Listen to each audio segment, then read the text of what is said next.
ونسلم على رسوله الكريم أما بعد فأعوذ بالله من الشيطان الرجيم بسم الله الرحمن الرحيم إن الله وملائكته يصلون على النبي يا أيها الذين آمنوا صلوا عليه وسلموا تسليما اللهم صل على محمد وعلى آل محمد كما صليت على إبراهيم وعلى آل إبراهيم إنك حميد مجيد اللهم بارك على محمد وعلى آل محمد كما باركت على إبراهيم وعلى آل إبراهيم إنك حميد مجيد بسم الله الرحمن الرحيم اللهم رب اشرح لي صدري ويسر لي أمري واحلل عقدة من لساني يفقهوا قولي اللهم رب يسر ولا تعسر وتمم بالخير ربي زدني علما ربي زدني علما ربي زدني علما اللهم افتح علينا حكمتك وانشر علينا رحمتك يا ذا الجلال والإكرام بسم الله الرحمن الرحيم باب غسل الرجلين في النعلين ولا يمسح على النعلين حدثنا عبد الله بن يوسف قال أخبرنا مالك عن سعيد المقبوري عن عبيد بن جريح أنه قال لعبد الله بن عمر يا أبا عبد الرحمن رأيتك تصنع أربعا لم أر أحدا من أصحابك يصنعها قال وما هي يا ابن جريح قال رأيتك لا تمس من الأركان إلا اليمانيين ورأيتك تلبس النعال السبتية ورأيتك تسبغ بالسفرة ورأيتك إذا كنت بمكة أهل الناس إذا رأوا الهلال ولم تهل أنت حتى كان يوم التروية. اس سے پہلے والی حدیث آپ پڑھ چکے، امید کرتا ہوں آپ اس کو سمجھے بھی ہیں اور یاد بھی کر چکے ہیں. آج کا سبق بھی بغور سماعت کیجیے اور اسے یاد کرنے کی کوشش کیجیے. باب غسل الرجلین فی النعلین ولا یمسح علی النعلین. یہی باب سے ہے نا، جہاں سے عبارت میں نے پڑھی. کیا معنی اس کا؟ چپل میں پاؤں ہوتے ہوئے پاؤں دھونا ہے، ان پر مسح نہیں کرنا ہے نا. چپل میں پاؤں ہو تو پاؤں دھونا ہی فرض ہے، مسح کرنا کافی نہیں ہے. سمجھ شریف میں بات آ رہی ہے. اس باب کے باندھنے کی وجہ کچھ اصحاب ظواہر اور روافض پاؤں پر بھی مسح کافی سمجھتے ہیں، دھونا ضروری نہیں جانتے. اور یہ بہت سے صحابہ کرام سے مروی بھی ہے. مثلا حضرت مولا علی رضی اللہ تعالیٰ عنہ، حضرت عبداللہ ابن عمر رضی اللہ تعالیٰ عنہما سے. بلکہ اس سلسلہ میں ایک حدیث مرفوع بھی ترمذی ابو داؤد میں مذکور ہے، لیکن عبد الرحمن بن مہدی وغیرہ نے اس کی تضعیف کی ہے کہ یہ حدیث ضعیف ہے. اور حضرت علی رضی اللہ تعالیٰ عنہ سے جو مروی ہے وہ وضو ہوتے ہوئے دوبارہ وضو کرنے کے وقت مروی ہے. یعنی مولائے کائنات نے جو کہا کہ پاؤں پر مسح ہے یا آپ نے پاؤں پر مسح کیا ہے چپل کے پہنے ہوئے، تو یہ کہ باوضو تھے آپ، ہے نا، اور آپ نے پھر وضو کیا تو مسح کر لیا. جیسا کہ امام طحاوی نے جو روایت کی، حدیث کے الفاظ یہ ہیں: رأیت علی رضی اللہ تعالی عنہ صلی الظہر ثم قعد للناس فی المرحبہ ثم اتى بماء فمسح بوجهه ويديه ومسح برأسه ورجليه وشرب فضله قائما ثم قال إنا ناسا يزعمون أن هذا يكره وإني رأيت رسول الله صلى الله تعالى عليه وسلم يصنع مثل ما صنعت وهذا وضوء من لم يحدث. نزال بن سیراس نے بیان کیا ہے میں نے دیکھا کہ علی رضی اللہ تعالی عنہ نے ظہر پڑھی پھر صحن میں بیٹھے کچھ دیر کے بعد پانی پیش کیا گیا تو اس سے اپنے چہرے اور ہاتھوں پر مسح کیا اور سر اور پاؤں پر بھی مسح فرمایا اور بچا ہوا پانی کھڑے ہو کر پھر فرمایا لوگ گمان کرتے ہیں کہ یہ مکروہ ہے حالانکہ میں نے رسول اللہ صلی اللہ تعالی علیہ وسلم کو ایسی ہی یعنی وضو کا بچا ہوا پانی کھڑے ہو کر پیتے ہوئے دیکھا. یہ اس کا وضو ہے جس کا وضو ٹوٹا نہ ہو. سمجھ شریف بات آ رہی ہے. آدھا وضو من لم یحدث یہ اس کا وضو ہے جس کا وضو نہیں ٹوٹا یعنی میں نے جو وضو کیا جس طرح سے یہ ان لوگوں کے وضو کا طریقہ ہے جو با وضو ہیں. سمجھ شریف میں بات آئی. تو مولا کائنات با وضو تھے اسی لیے چپل پہنے ہوئے آپ نے پاؤں کو دھویا نہیں مسح کر لیا. لیکن با وضو نہ ہو بے وضو ہو تو پاؤں کا دھونا ہی. سمجھ شریف میں بات آ رہی ہے.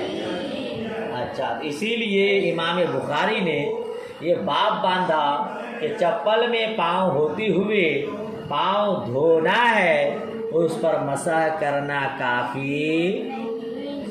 سمجھ رہے ہیں. امام طحاوی نے جو بحث میں ابھی آپ کو بیان کیا کہ باب کیوں باندھا تو امام طحاوی نے اس پر فرمایا اگر اس حدیث کو پاؤں پر مسح کی دلیل ٹھہرائی جائے تو اس میں چہرے اور ہاتھوں کے لیے بھی مسح ہی کا لفظ ہے. نہیں ہے. میں نے جو حدیث پڑھی کیا پڑھی صلی الظہر ثم قعد للناس فی المرحبۃ ثم اتى بماء فمسح بوجهه ويديه ومسح براسه ورجليه. تو آپ پاؤں پر مسح کو دلیل پکڑ لیے اس میں تو ہاتھ اور چہرے کا مسح بھی ہے تو کیا وضو میں ہاتھ اور پاؤں پر مسح کرنا کافی ہے؟ نہیں. روافض بھی کہتے ہیں کہ دھونا فرض ہے. لہذا اسی حدیث سے جب آپ مسح کا لفظ پاؤں اور ہاتھوں کے لیے بھی ہے اور کیا کہتے ہیں کہ چہرے کے لیے بھی ہے آپ پاؤں کے مسح پر اس حدیث کو دلیل پکڑتے ہیں تو ہاتھ اور چہرے کے لیے بھی آپ کو اسی حدیث سے دلیل پکڑنی چاہیے کہ مسح کرنا کافی ہے. حالانکہ آپ بھی کہتے ہیں کہ چہرے اور ہاتھوں کا دھونا لہذا پاؤں کا دھونا بھی فرض ہے کافی نہیں. سمجھ بات آ رہی ہے جی. تو اس حدیث میں مسح کے معنی غسل خفیف کیا ہے مراد لینا پڑے گا یا ہلکا ہلکا دھوئے ہے نا. کیونکہ حضرت علی رضی اللہ تعالی عنہ کی عام عادت جس طرح وضو کرنے کی تھی اس سے کم دھویا ہے نا. اور حضرت عبداللہ ابن عمر رضی اللہ تعالی عنہما سے جو مروی ہے اور بھی جو اس قسم کی احادیث ہیں ان سب میں مراد یہ کہ وہ لوگ اس وقت موزوں پر جوتے پہنتے تھے. اس وقت موزوں پر آپ جانتے نا بھائی کہ خفین پہنے ہوئے ہو تو مقیم کے لیے ایک دن ایک رات مسافر کے لیے 3 دن 3 رات مسح کرنا کافی ہے. تو حضرت عبداللہ ابن عمر کی جو حدیث ہے کہ آپ نے پاؤں پر مسح کیا تو اس وقت لوگ موزوں پر جوتے پہنتے تھے اور موزوں پر مسح ہے اسی لیے ان کی روایت میں پاؤں پر مسح کرنا ہے. سمجھ شریف میں بات آ رہی ہے. کیونکہ ان کے جوتے چپل کی طرح ہوتے تھے کہ قدم کے اوپر صرف 2 تسمے ہوتے تھے. ان لوگوں نے اصل میں موزوں پر مسح کیا اور راوی نے یہ سمجھا کہ یہ چپل پر مسح ہے. سمجھ شریف میں بات آ رہی. بہرحال امام بخاری علیہ رحمہ کے باب باندھنے کا مطلب یہ ہے کہ روافض کی رد ہو جائے. جی ان لوگوں کی رد جو لوگ کہتے ہیں کہ اگر چپل پہنے ہوئے ہو تو پاؤں پر مسح کرنا کافی ہے۔ امام بخاری نے باب باندھ کر یہ زور لگایا کہ پاؤں کا دھونا فرض ہے، مسح کرنا کافی نہیں۔ یہ تو باب کا مفہوم میں نے آپ کو بتایا، باب باندھنے کی وجہ بتایا۔ حدیث دیکھیے، حضرت عبید بن جریح رضی اللہ تعالی عنہما سے روایت، کن سے روایت ہے؟ جریح سے روایت ہے۔ حضرت عبداللہ ابن عمر رضی اللہ تعالی عنہما سے کہا، اے ابو عبد الرحمن، آپ کو 4 ایسی باتیں کرتے دیکھ رہا ہوں، 4 ایسے کام کرتے دیکھ رہا ہوں جنہیں آپ کے ساتھیوں میں سے کسی کو میں نے نہیں دیکھا۔ یہ آپ کو 4 ایسے کام کرتے ہوئے دیکھ رہا ہوں، ساتھیوں میں سے کسی کو کیا کرتے ہو؟ انہوں نے پوچھا، اے ابن جریح، وہ کون کون سی باتیں ہیں، وہ کون کون سا کام ہے؟ تو ابن جریح نے کہا، میں نے آپ کو دیکھا کہ آپ کعبے کے ارکان میں صرف رکن یمانی اور رکن حجر اسود کو ہاتھ لگاتے ہیں۔ یہ 4 ارکان ہیں، ان میں سے آپ صرف رکن یمانی اور رکن حجر اسود کو ہاتھ لگاتے ہیں، اور میں نے آپ کو بال صاف کی ہوئی سبتی چپل پہنتے دیکھا۔ کیا ترجمہ ہوا؟ میں نے آپ کو تلبس النعال السبتیہ، میں نے آپ کو بال صاف کی ہوئی سبتی چپل پہنتے دیکھا۔ السبتیہ کا لفظ ہے نا، سبتیہ کا معنی ہوتا ہے، یہ سبت کی طرف منسوب ہے، سبتیہ سبت کی طرف منسوب ہے۔ اس کے معنی کیا ہے؟ اس کے معنی میں ایک قول ہے۔ ایک قول یہ کہ سلم کے پتوں میں پکائی ہوئی گائے کی کھال، سلم کے پتوں میں پکائی ہوئی گائے کی کھال۔ دباغت کا مسئلہ آپ نہیں پڑھے ہیں؟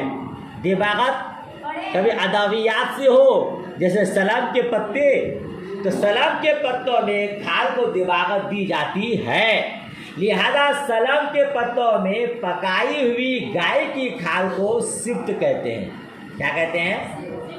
یا ہر پکائی ہوئی کھال کو کہتے ہیں، کہ ایک معنی ہے، اور ایک معنی ہے کہ سر مونڈنا، کیا کرنا جی، اور ایک معنی ہے بازار کا، بازار، یہاں مراد وہ کھال ہے جس پر بال نہ ہو، ٹھیک ہے نا۔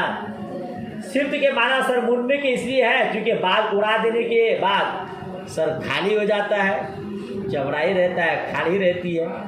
بہرحال تو میں نے کیا ترجمہ کیا کہ میں نے آپ کو بال صاف کی ہوئی سبتی چپل پہنتے دیکھا، اور میں نے آپ کو یہ دیکھا کہ آپ بالوں کو زرد خضاب سے رنگتے ہیں، اور مکے والے چاند دیکھتی ہی تلبیہ کہنے لگتے ہیں، مگر میں نے آپ کو دیکھا کہ یوم ترویہ سے پہلے تلبیہ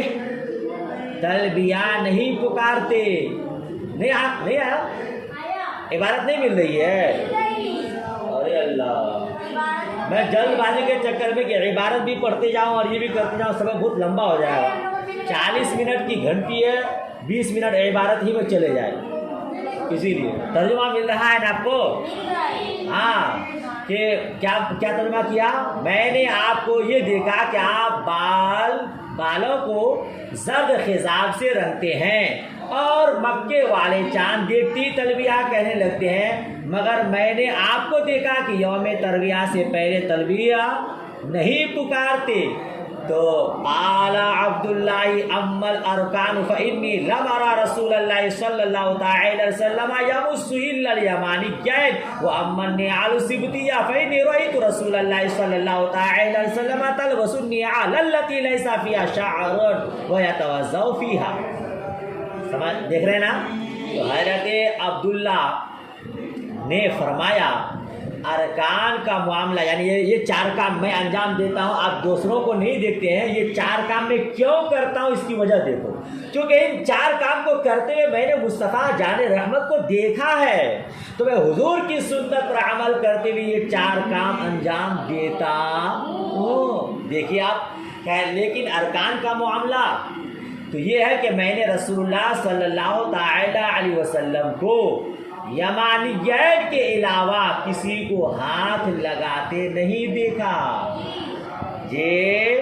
میں نے حضور کو دیکھا ہے کہ آپ رکن یمانی اور رکن حجر اسود کو ہاتھ لگاتے، اس کے علاوہ کو نہیں لگاتے، میں حضور کی سنت پر عمل کرتے ہوئے یہ کام کرتا ہوں، ٹھیک ہے۔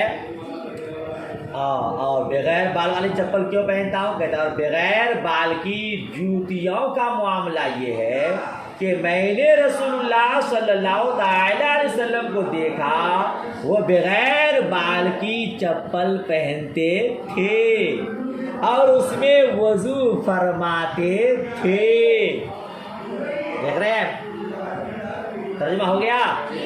وَيَتَوَضَّأُ فِيهَا، اور اس میں اسی ٹکڑے کو باب سے مناسبت ہے۔ محترمات، باب کیا تھا؟ چپل پہنے ہوئے پاؤں دھونا ہے، اس پر مسح نہیں کرنا ہے۔ حضور سبتی چپل پہنے ہوتے، وَيَتَوَضَّأُ فِيهَا، اور اسی میں وضو فرماتے، یعنی اس میں پاؤں کو آپ دھوتے، مسح نہیں فرماتے، ٹھیک ہے۔ فَأَنَا أُحِبُّ أَنْ أَلْبَسَهَا، تو کہتے ہیں کہ اسی لیے میں انہیں پسند کرتا ہوں، اسی لیے میں اسے وَأَمَّا السُّفْرَةُ فَإِنِّي رَأَيْتُ رَسُولَ اللَّهِ صلی اللہ تعالی وسلم يَصْبَغُ بِهَا، اور رہا زرد رنگ کا خضاب، یعنی تم جو پوچھ رہے ہو کہ آپ زرد رنگ کا خضاب کرتے ہیں دوسرے نہیں کرتے ہیں، اس کی بات سنو، اس کا جواب بھی سن لو۔ تو میں نے رسول اللہ صلی اللہ تعالی وسلم کو بالوں میں زرد رنگ کا خضاب لگاتے دیکھا ہے، ٹھیک ہے، اسی لیے میں بھی پسند کرتا ہوں کہ یہ خضاب لگاؤں۔ وَأَمَّا الْإِهْلَالَ فَإِنِّي لَمْ أَرَى رَسُولَ اللَّهِ صلی اللہ تعالی علیہ وسلم يُهِلُّ حَتَّى تنبعث به راحلته، اور تلبیہ پکارنے کی بات یہ ہے کہ میں نے رسول اللہ صلی اللہ تعالی وسلم کو دیکھا کہ حضور اس وقت تلبیہ نہیں کہتے، اس وقت تک تلبیہ نہیں کہتے جب تک کہ آپ کی سواری نہ چل دیتی۔ اتنا سمجھ میں آ گیا، ترجمہ ہو گیا، کچھ مفہوم واضح ہو گئے۔ حضرت عبید بن جرح نے حضرت عبداللہ ابن عمر سے یہ جو پوچھا کہ آپ یہ 4 کام کرتے ہیں، حالانکہ میں دوسرے لوگوں سے نہیں دیکھتا ہوں کرتے ہوئے، تو آپ نے وجوہات بتا دی کہ 4 کام مصطفیٰ جان رحمت صلی اللہ تعالی وسلم انجام دیتے تھے، اسی لیے میں سنت مصطفیٰ پر عمل کرتے ہوئے ایسا کرتا ہوں۔ اب بات یہ ہے کہ پھر حضرت عبید بن جرح کو یہ 4 کام معلوم نہیں تھے؟ جی، بات یہی تھی کہ راز کی بات حضرت عبید بن جرح کو معلوم، کیونکہ اس قصہ جو ہے نا، یہ تاریخ جو ہے مختلف ہے۔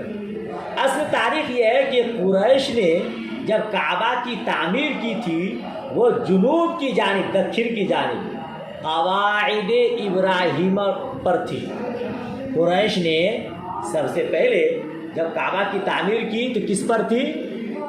ہاں، جس طرح بھائی کعبۃ اللہ کی تعمیر تو حضرت ابراہیم علیہ السلام، حضرت اسماعیل علیہ السلام نے کیا نا۔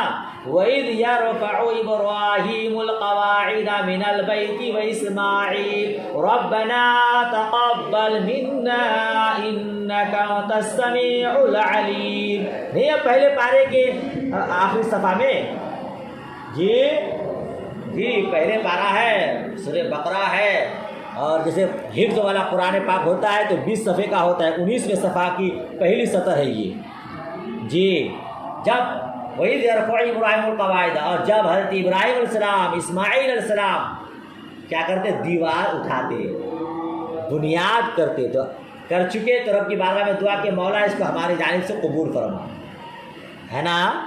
تو حضرت ابراہیم علیہ السلام نے پہلے بنیاد ڈالا تھا.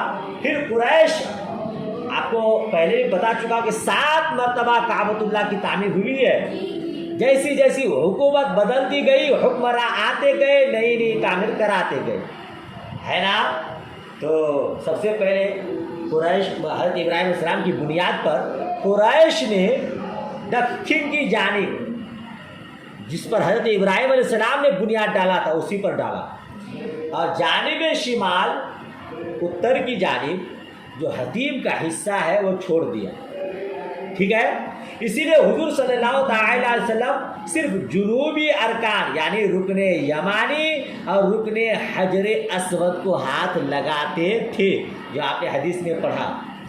ٹھیک ہے. پھر جب حضرت عبداللہ بن زبیر رضی اللہ تعالی عنہما نے اپنی تعمیر میں جانب شمال بھی بڑھا کر قواعد ابراہیم پر تعمیر کی اور حتیم اندر آ گیا تو صحابہ کرام چاروں ارکان کو ہاتھ لگانے لگے. سمجھ بات آ رہی ہے؟ آپ نے نہیں پڑھا کہ نبی مکرم صلی اللہ تعالی وسلم کی یہ خواہش تھی. پھر حضرت عبداللہ بن زبیر رضی اللہ تعالی عنہ کی خلافت کا وقت آیا تو آپ نے پھر کعبہ کی تعمیر پھر سے کری. تو کیسے کیا؟ جس طرح حضرت ابراہیم علیہ السلام نے ڈالا تھا ہے نا. اب صحابہ کرام چاروں ارکان کو ہاتھ لگانے لگے. پھر عبد الملک کے حکم سے حجاج بن یوسف نے اس تعمیر کو ڈھا کر حتیم کو باہر کر دیا اور قریش کی تعمیر کے مطابق بنا دیا. تو جو جانتے تھے وہ رکن عراقی اور شامی کو طواف کے وقت ہاتھ نہیں لگاتے تھے. 4 ارکان ہیں: رکن یمانی، رکن حجر اسود، رکن عراقی، رکن شامی. قانون شریعت باہر شریعت وغیرہ میں بھی آپ مفصل دیکھ سکتے ہیں. تو جو لوگ جانتے تھے وہ رکن عراقی اور رکن شامی کو طواف کے وقت ہاتھ نہیں لگاتے تھے، صرف رکن یمانی اور حجر اسود کو ہاتھ لگاتے تھے. اور کچھ لوگ چاروں ارکان کو ہاتھ لگاتے رہے جیسا کہ حضرت عبداللہ بن زبیر کی تعمیر کے بعد سے رواج پڑ گیا تھا. عبید بن جریح کو یہ راز معلوم نہ تھا، اس لیے انہوں نے حضرت عبداللہ ابن عمر سے یہ سوال کیا. تو یہ اختلاف عمل عہد تابعین تک رہا. اب اس پر اجماع ہو گیا ہے کہ صرف رکن یمانی اور حجر اسود کو طواف کی حالت میں ہاتھ لگایا جائے. آئی پوری بات سمجھ میں؟ اتنا فرق ہے کہ رکن یمانی کو صرف ہاتھ لگائیں گے اور حجر اسود پر دونوں ہاتھ رکھ کر منہ سے بوسہ دیں گے. ٹھیک ہے نا، اگر اس کا موقع مل جائے، ورنہ صرف ہاتھ یا لکڑی سے اشارہ بھی کافی ہے. انشاءاللہ تفصیلی گفتگو کتاب الحج میں آئے گی. ہمارا بھی یہی مذہب ہے، حجر اسود کو دونوں ہاتھ لگا کر موقع ملے تو بوسہ دینا ہے. حجر اسود کو نسبت ہے میرے سرکار سے، ورنہ پتھر کو یوں چومتا کون ہے نا. یہاں پتھر کی کمی ہے مگر حاجی یہاں سے وہاں جا کر کے پتھر چوم رہے ہیں. تو یوں ہی نہیں، اس حجر اسود کو مصطفیٰ کریم صلی اللہ تعالی علیہ وسلم نے ہاتھ لگایا ہے، اس کو مصطفیٰ کریم سے نسبت حاصل ہو گئی ہے. اب وہ دنیا کے تمام تر پتھروں سے اعلیٰ ترین پتھر ہو گئی ہے نا. اسی لیے لوگ اس کو ہاتھ لگاتے ہیں. بات ختم ہو گئی. اسی لیے عبید بن جریح نے کہا تھا تو حضرت عبداللہ ابن عمر رضی اللہ تعالی عنہما نے ان کا جواب دیا کہ یہ 4 کام میں اسی لیے کرتا ہوں. تو یہ رکن یمانی اور حجر اسود کو ہاتھ لگانے کی تو بات ہو گئی کہ حضور اس طرح کرتے تھے، اسی لیے میں ایسا کرتا ہوں. اور بغیر بال والی چپل آپ کیوں پہنتے تھے؟ تو وہ بھی چونکہ مصطفیٰ کریم صلی اللہ تعالی علیہ وسلم بغیر بال والی چپل پہنتے تھے، اسی لیے میں بھی پہنتا ہوں. اور پھر اس میں کیا کرتے؟ پاؤں دھوتے. ابو داؤد کتاب الطہارت باب صفت وضوء النبی صلی اللہ تعالی علیہ وسلم میں ہے کہ حضرت عبداللہ ابن عباس رضی اللہ تعالی عنہما سے روایت ہے، حضرت علی نے فرمایا، اے ابن عباس، رسول اللہ صلی اللہ تعالی وسلم کیسے وضو فرماتے تھے تمہیں دکھا دوں؟ انہوں نے عرض کی ضرور دکھائیے. تو انہوں نے وضو شروع فرمایا مولا کائنات نے، یہاں تک کہ سر کا مسح فرمایا. پھر ایک لب پانی داہنے پاؤں پر ڈالا حالانکہ چپل پاؤں میں تھی. پھر پاؤں کو ادھر ادھر موڑا, پھر دوسرے پاؤں کے ساتھ بھی یہی کیا. تو اس حدیث ابو داؤد شریف سے بھی سمجھ میں بات آئی کہ مولا کائنات پاؤں دھوتے تھے. پہلے بتایا نا, وہاں جو مسح کرنے کا بیان ہے وہ غسل خفیف ہے نا, معمول سے ہٹ کر کبھی آپ ہلکا وضو فرما لیتے تھے, با وضو تھے اس لیے پاؤں پر صرف مسح کر لیے, یعنی تر ہاتھ کو صرف پھیر دیے. سمجھ شریف میں بات آئی. اور زرد رنگ کا خضاب کیوں لگاتے تھے؟ تو چونکہ مصطفیٰ کریم ایسا کرتے تھے. تلبیہ پکارنے کا جو معاملہ ہے کہ لوگ چاند دیکھتے ہی تلبیہ پکارتے ہیں, اور آپ یوم ترویہ سے پہلے نہیں پکارتے. یاد رکھیے گا علماء کا اس معاملہ میں اختلاف ہے. علماء کا اس معاملے میں تلبیہ کس وقت سے پکاری جائے. کچھ لوگوں نے کہا جب ذی الحجہ کا چاند دکھایا جائے اس وقت سے. امام مالک, امام شافعی, امام احمد نے فرمایا جب سواری چلنے لگے. جب سواری, جیسا کہ اسی حدیث میں لاسٹ میں آیا نا, ارے ترجمہ نہیں پڑھے آپ, حضور اس وقت تک تلبیہ نہیں کہتے جب تک آپ کی سواری نہ چل دیتی. یہی حدیث امام شافعی, امام مالک, امام احمد رضی اللہ تعالی عنہم کی دلیل ہے. مگر ہمارا مسلک کیا ہے؟ احناف کا احرام کی نماز سے فارغ ہوتے ہی کھڑے ہونے سے پہلے تلبیہ شروع کر دے. یہ ہمارا مسلک ہے. کیا؟ احرام کی نماز سے فارغ ہوتے ہی کھڑے ہونے سے پہلے تلبیہ شروع کر دے. ہماری دلیل ابو داؤد شریف کی وہ حدیث ہے جو حضرت سعید بن جبیر شہید مظلوم سے مروی ہے. ان کا بیان ہے, میں نے حضرت عبداللہ ابن عباس سے عرض کیا مجھے اس پر تعجب ہے کہ رسول اللہ صلی اللہ تعالی وسلم کے تلبیہ کہنے کے وقت کے بارے میں صحابہ کرام میں اختلاف ہے. حضرت عبداللہ ابن عباس نے کہا میں اس معاملے کو سب سے زیادہ جانتا ہوں. کیا کہا حضرت عبداللہ ابن عباس نے؟ جی, رسول اللہ صلی اللہ تعالی علیہ وسلم نے صرف ایک ہی حج کیا, صرف ایک ہی. پھر بھی ساتھیوں میں اختلاف ہو گیا. وجہ یہ ہوئی کہ رسول اللہ صلی اللہ تعالی علیہ وسلم نے مسجد ذوالحلیفہ میں احرام کی 2 رکعتیں پڑھی, اسی وقت تلبیہ کہا. جو لوگ اس وقت مسجد میں موجود تھے ان لوگوں نے سنا, باہر والوں نے نہیں سنا. پھر جب مسجد سے باہر تشریف لا کر سواری پر بیٹھے اور سواری چل کر چلی تو پھر کیا کیے؟ تلبیہ کہا. اسے ان لوگوں نے سنا جو وہاں موجود تھے. لوگ جماعت در جماعت آ کر شامل ہوتے جاتے تھے. پھر جب شرف البیضاء پر چڑھے تو تلبیہ کہا. اسے بہت بڑی جماعت نے سنا. خدا کی قسم نبی صلی اللہ تعالی علیہ وسلم نے 3 جگہ تلبیہ کہا. جس نے جو سنا اسے بیان کیا. اسی لیے اس معاملہ میں اختلاف ہو گیا. گھنٹی لگ گئی. بتائیے, تو ایک ہی حدیث آپ آج پڑھ پائے؟ اچھا, تشریح زیادہ تھی اور مکمل وضاحت کے ساتھ پڑھنا بھی ضروری ہے. پہلے ترجمہ کر کے چلا جاؤں اور آپ مفہوم نہ سمجھیں تو کوئی طوطا وار برکت فائدہ کس و در مطلب نہ رسیدن حاصل جس ہے نا. بہرحال چلیے کل انشاءاللہ اس کے آگے پڑھیں گے. اس کو اچھے سے یاد کیجیے گا. دعا کرتا ہوں مولا کریم آپ کو اعلیٰ ترین کا ذہن عطا فرمائے.